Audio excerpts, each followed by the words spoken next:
누가복음은 말입니다. 십자가 사건의 전모를 우리에게 자세하게 잘 이렇게 정리해주고 있는데요. 예수님은 목요일 밤 겟세마네 동산에서 땀이 변하여 피가 되도록 뜨겁게 기도하십니다. 그리고 금요일 새벽에 붙잡혀서 제일 먼저 대제사장 중에서 가장 원로인 안나스에게 끌려가게 되죠. 안나스는 그 당시 대제사장인 가야바의 장인으로서 가장 막강한 영향력을 행사하던 인물이었습니다. 그리고 예수님은 대제사장 가야바에게 끌려가서 신문을 받고 그 다음에 사내린 공회에 넘겨지게 되죠. 여기까지는 유대인의 자발적인 법정이었습니다. 여기에서는 말이죠, 이 사형을 구형할 수 없는 한계가 있어서 예수님은 다시 로마의 총독인 빌라도에게로 넘겨지게 되죠.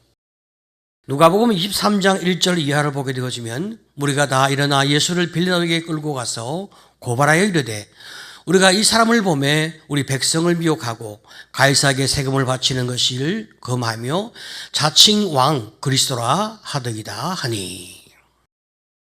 지금 이 사람들이 예수를 고소하던 그 죄목은 세 가지입니다. 첫 번째는 백성을 미혹한다. 두 번째는 가이사에게 세금을 바치는 것을 금하였다. 세 번째는 자칭 왕이라고 칭한다. 결론은 말이죠, 로마에 반역한 죄인이기 때문에 십자가에 사형하라. 이것이 이제 결론이었어요. 그러나 빌라도는 예수님께서 아무리 살펴보아도 사형을 받을 만한 죄를 진 것이 없는 거예요. 고심하던 빌라도는 민심을 달래기 위해서 예수님을 매질하고 놓아주는 정도에서 이 사건을 마무리하려고 하는 것입니다. 하지만 채찍에 맞아서 피투성이가 된 예수님을 보고도 사람들은 여전히 예수님을 십자가에 못 박으라 그렇게 요구를 하고 있는 거예요. 유대인의 명절에 특사로 유대인들이 원하는 죄수 하나를 풀어주는 그런 관행이 있었습니다. 빌라도는 예수님을 유월절 특사로 놓아주려고 하였습니다. 그러나 이미 매수가 된 군중들은 밀란과 살인으로 투옥되어진 이 바나바를 놓아달라 외치며 빌라도를 협박까지 하게 되었습니다. 19장 12절 16절을 보게 되어지면 어떤 협박을 합니까? 이러함으로 빌라도가 예수를 놓으려고 힘썼으나 유대인들이 소리질러 이르되 이 사람을 놓으면 가이사의 충신이 아니니이다. 무릇 자기를 왕이라 하는 자는 가이사를 반역하는 것이니이다. 이에 예수를 십자가에 못 박도록 그들에게 넘겨주니라. 자, 여러분, 자기가 유대인의 왕이라고 하면서 로마에 반역하는 예수를 처형하지 않는다면 가이사의 충신이 아니다. 이렇게 접근하니까 이런 참 치밀한 논리를 만들어서 백성의 입에 넣어주고 백성이 그것을 함께 외치도록 치밀한 공작을 꾸몄으니까 이 빌라도가 위협을 받게 되어지고 결국 이제 백성이 원하는 대로 빌라도가 예수를 십자가에 못 박도록 넘겨주게 되는 것입니다. 종교 지도자들은 말이죠, 예수를 죽이기 위해서 두 가지 접근을 하게 됩니다. 첫째, 많은 돈으로 조직적으로 군중을 선동하는 것. 두 번째, 몇몇 거짓 정인을 매수하여 예수님의 죄를 고발하는 것. 자, 이렇게 예수의 죄를 고발하고 군중들이 선동하고 이렇게 했지만 그 증거가 서로 일치되지 못하니까 사실은 법정 운동을 하기가 매우 어려웠습니다. 하지만 정작 예수님은 자신의 무죄를 적극적으로 주장하지 않는 거예요. 그냥 침묵으로 이렇게 넘어가는 경우가 대다수였습니다. 이로 인하여 이제 주님은 십자가에 달리시게 되었습니다. 사람들은 십자가에 못 박히신 예수님을 조롱하면서 이렇게 말을 하게 되었습니다. 23장 35절 이하를 보게 되어지면 백성은 서서 구경하는데 관리들은 비웃어 이르되 저가 남은 구하였으니 만일 하나님이 택하신 자 그리스도이면 자신도 구원할지어다 하고 군인들도 희롱하면서 나와 신 포도주를 주며 이르되 내가 만일 유대인의 왕이면 내가 너를 구원하라 하더라. 논리가 참 어떤 의미에서는 고개가 끄덕끄덕 그려지는 논리를 전개하기도 합니다. 남을 구원한다고 하는 자가 자기 자신을 구원하지 못한다고 하면 어찌 그리스도라 구원자라 할 수 있겠느냐. 너 자신을 먼저 구원해 봐라. 그래서 십자가 위에서 내려와라. 그러면 우리가 믿겠다. 이것은 말이죠, 예수님이 스스로 자기 자신을 증명하라고 요구하는 목소리인데 사실 이 말은 진실이 아닌 거예요. 예수님을 조종하거나 예수님을 무시하는, 희롱하는 그런 말에 불과한 말인 거예요. 우리 주님은 이미 자기를 증명하기 위해서 이 땅에 오신 분이 아님을 여러 차례 많이 말씀하셨습니다. 오히려 주님은 자기 자신을 걱정하는 것이 아니라 다른 사람을 염려하시는 거죠. 23장 27절 이하를 보게 되어지면 또 백성과 그를 위하여 가슴을 치며 슬피 우는 여자의 큰 무리가 따라오는지라 예수께서 돌이켜 그들을 향하여 이르시되 예루살렘의 딸들아 나를 위하여 울지 말고 너희와 너희 자녀를 위하여 울라. 이것은 예수님이 다가올 큰 심판과 멸망, 이 예루살렘이 이제 앞으로 큰 심판과 멸망으로 말미암아 쓰러질 것을 주님이 아시니까 진심으로 그들을 걱정하며 하시는 말씀이었습니다. 우리는 여기에서 이제 예수님의 인간관을 또 깊이 생각하게 되는데요. 우리 주님은 인간이 죄를 지을 수밖에 없는 죄임을 알고 계십니다. 아담이 범죄한 이후로 아담의 후손인 인간은 아담의 원죄가 적용되어서 태어날 때부터 죄인으로 태어납니다. 인간이 죄를 지어서 죄인이 아니라 죄인으로 태어났기 때문에 어쩔 수 없이 죄를 범하며 살 수밖에 없는 것이 인간이란 말이죠. 이것을 아시는 주님인 십자가 위에서도 자기를 죽이는 그 사람들을 향하여 성부 하나님께 용서를 구하는 기도를 하시게 되는 거예요. 아버지여 저들을 사하여 주옵소서. 저들은 자기들이 하는 것을 알지 못함이니이다.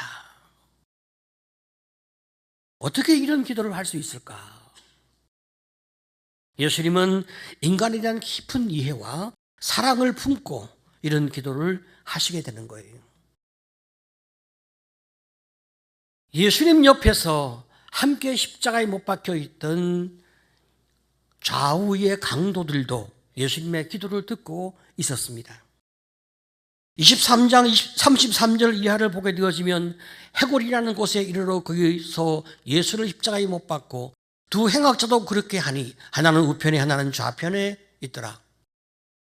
이에 예수께서 이르시되 아버지여 저들을 사하여 주옵소서. 자기들이 하는 것을 알지 못함이니이다 하시더라. 예수님이 좌우의 두 강도 알고 있습니다. 하지만 자신의 진심을 다해서 주님이 그렇게 기도하게 되어지니까 그 행악자들도 예수님의 기도를 듣게 된단 말이죠. 그 중에 한 명은 예수를 비난하며 이렇게 조롱합니다. 39절을 보게 되어지면 달린 행악자 중 하나는 비방하여 이르되 내가 그리스도가 아니냐 너와 우리를 구원하라 하되, 또 다른 한 사람은 예수님의 기도를 듣고 그의 삶의 태도가 달라지기 시작했습니다. 40절 이하를 보게 되어지면 하나는 그 사람을 꾸짖어 이르되 내가 동일한 정죄를 받고서도 하나님을 두려워하지 아니하느냐. 우리는 우리가 행한 일에 상당한 보응을 받는 것이니 이에 당연하거니와 이 사람이 행한 것은 옳지 않은 것이 없느니라 하고. 여러분, 원래 말이죠, 죄인은 자기 죄를 절대로 인정하지 않습니다. 그래서 감옥에 가면 모두가 다 억울한 사람밖에 없다. 그런 이야기를 우리는 듣게 되어집니다. 그런데 이 사람은 자기가 합당한 벌을 받고 있다. 그렇게 이야기를 하고 있어요. 그러면서 예수님은 아무 죄가 없다고 변호를 하고 있는 거죠. 이 사람이 처음부터 이런 생각을 갖고 있었을까? 묵상해보면 그런 것 같지는 않습니다. 예수님의 재판 과정과 십자가의 처형 과정, 그리고 예수님이 하는 모든 말과 행동을 지켜본 거죠. 특별히 예수님 자신이 십자가 고난으로 말미암아 고통이 가장 클 때, 그 절정에 이르게 되오실 때 바로 자기 옆에서 예수님이 하시던 기도를 듣게 되는 거예요. 아버지여 저들을 사하여 주옵소서. 자기들이 하는 것을 알지 못함이니이다. 주님의 모습을 보고 그 마지막에 처절한 그 기도를 듣게 되면서 이 강도의 마음 가운데 밀려오는 감동과 충격은 그의 눈을 새롭게 뜨게 만들어준 것 같아요. 자기 자신은 부인할 수 없는 죄인이며 벌을 받아 마땅하다는 것을 인정하게 됩니다. 그래서 그는 41절에 우리는 우리가 행한 일에 상당한 보응을 받는 것이니 이에 당연하거니와 이 사람이 행한 것은 옳지 않은 것이 없느니라. 이런 참 놀라운 고백을 하게 되는 거예요.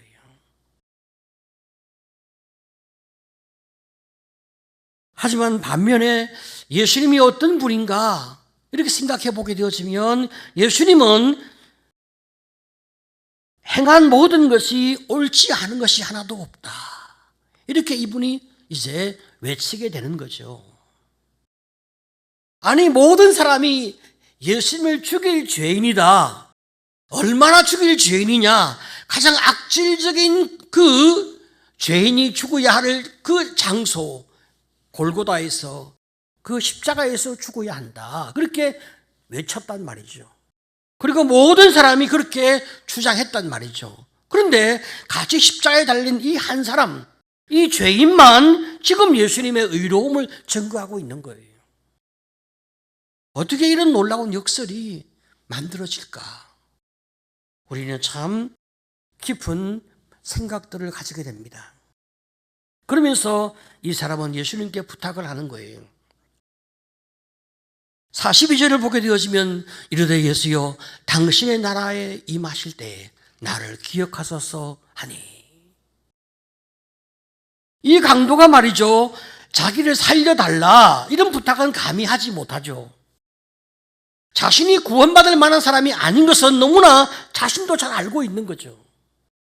하지만 참 놀라운 것은 이 사람의 신앙 고백이란 말이죠. 당신의 나라에 임하실 때에. 지금 이 강도가 말이죠, 이 땅은 예수님의 나라가 아닌 것을 알고 있는 거예요. 그래서 주님의 나라, 그 천국이 다가올 때 그때 나를 기억해 주옵소서. 내게도 은혜를 주시옵소서. 이렇게 겸손한 마음으로 기도를 하는 거예요. 이거 정말 너무나 놀라운 신앙 고백인 거예요. 어떻게 이런 말을 할까?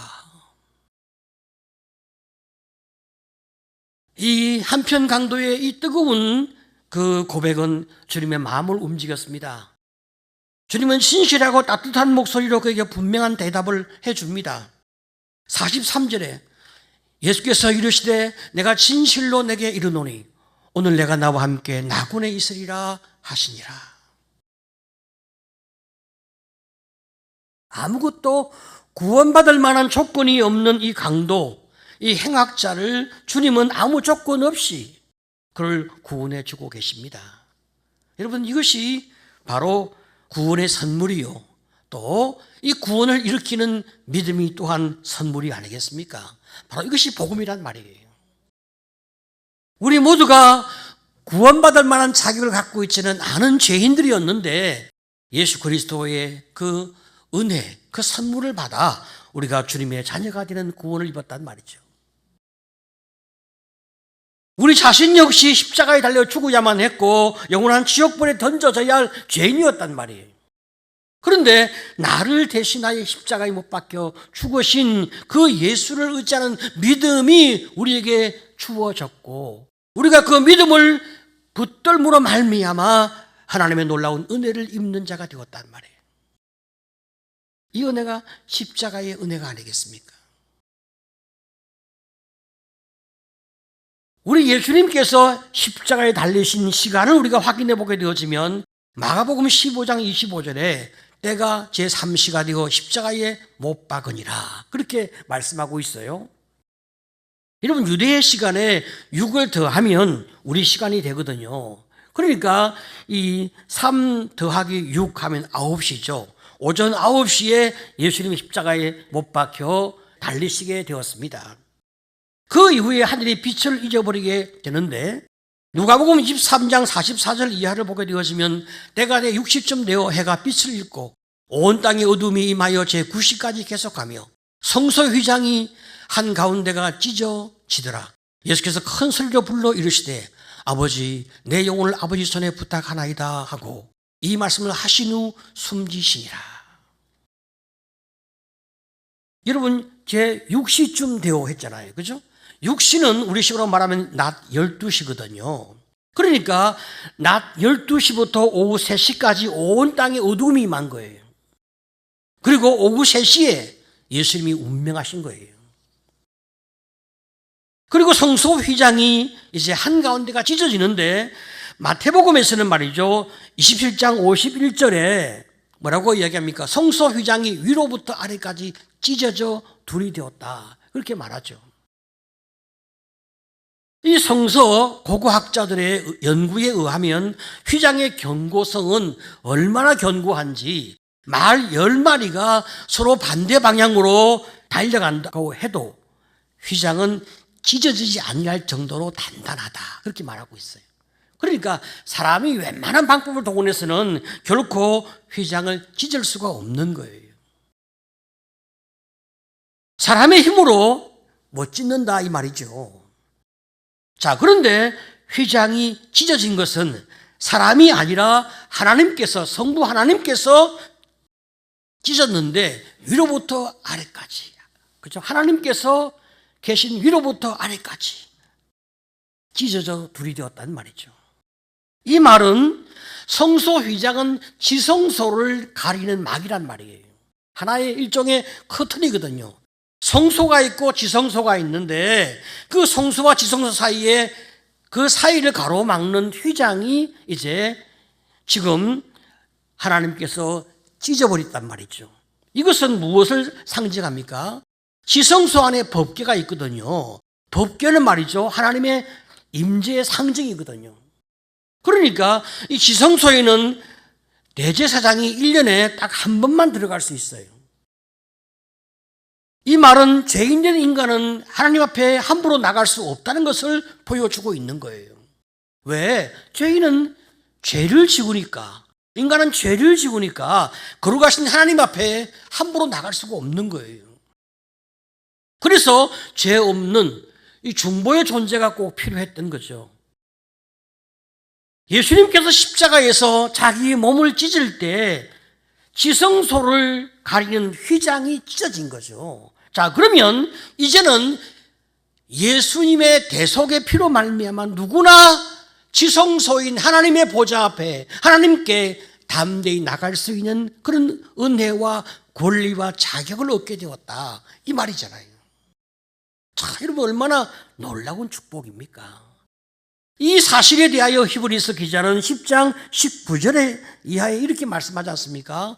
그러므로 형제들아 우리가 예수의 피를 힘입어 성소에 들어갈 담력을 얻었나니 그 길은 우리를 위하여 휘장 가운데로 열어놓으신 새로운 살 길이요 휘장은 곧 그의 육체니라. 예수님의 그 육체, 우리를 위해서 피 흘려주신 예수님의 그 육체, 그 희생으로 말미암아 우리는 예수의 피를 힘입어 성소에 들어갈 담력을 얻게 되었단 말이에요. 자, 그래서 하나님과 우리 사이에 이제 장벽이 없어진 거죠. 예수를 믿음으로 우리는 언제나 주님 앞에 나갈 수 있는, 성부께 나갈 수 있는 은혜를 입게 되었으니까 이제는 더 이상 인간 중보자가 필요 없는 거예요. 이제는 더 이상 어떤 짐승의 제물이 필요 없는 거예요.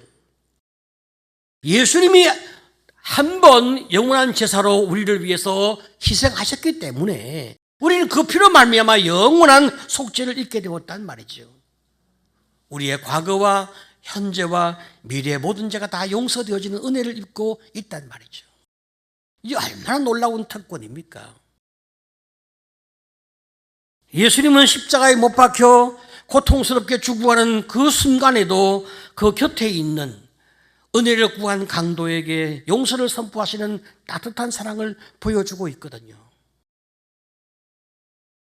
우리가 우리의 삶 속에 어떤 고난이 있을지라도, 우리가 어떤 실패나 어떤 잘못된 어떤 실수로 말미암아 깊은 죄책감과 죄악 속에서 우리의 인생이 흔들린다 하더라도 나를 위해 십자가에 못 박혀 죽으신 예수의 그 십자가를 바라보기만 하면 주님은 우리에게 용서의 은혜를, 그리고 새롭게 일어설 수 있는 위로와 힘을 주심을 믿으시기를 축복합니다. 아멘. 이것이 십자가의 은혜란 말이죠. 마지막 순간에 예수님께 나를 기억하소서라고 주님의 손에 자신을 부탁했던 그 강도처럼 어떤 상황에서도 주님의 은혜에 나를 부탁할 때 하나님이 주시는 위로와 힘과 축복이 우리 삶 속에 충만하게 임하게 되어지는 겁니다. 우리가 이 은혜를 누리고 있는 거예요. 예수님께서 우리에게 이 은혜를 주시기 위하여 2000년 전 바로 이 시간 지금 무덤의 지옥에 가 계셨단 말이죠. 그리고 우리를 구원하기 위해서 이제 주일 새벽에 부활을 하실 거란 말이에요. 우리를 구원하기 위해서 그분이 지불해야 할, 인간이 지불해야 할 모든 대가를 다 지불하시고 마침내 승리의 탕파리를 울리면서 우리 주님은 주일 새벽에 부활할 거란 말이죠. 그러니까 우리가 그 부활의 새벽을 기다리면서 예수 부활하셨네 외치게 되는 거죠. 이미 주님은 이제 2000년 전에 깊은 십자가의 고난으로 말미암아 죄를 다 지불하고 무덤에 가셨다가, 그리고 이제 그 주일 새벽에 부활하셨으니까, 그리고 주님은 지금 하늘 보좌 우편에서 우리를 위해서 계속 기도하고 계시니까 우리는 우리를 위해서 주님이 하신 그 과정을 기억하면서 2000년 전 이 날이 얼마나 귀한 날인가, 그리고 또 우리가 다가올 그 새벽 부활 주일은 얼마나 우리에게 귀한 날인가 기억하는 마음이 우리 안에 가득할 때 우리가 어떤 상황에서도 예수를 바라보고 하나님 앞에 은혜를 구하는 귀한 성도가 될 수가 있습니다. 오늘 여러분, 주여 나를 도와주옵소서, 주여 나를 구원해 주옵소서, 하나님 당신을 내가 바라보고 주님만 의지합니다. 이 고백이 여러분의 마음 가운데서 늘 우러나오는 아름다운 성도가 되시기를 간절히 축복합니다.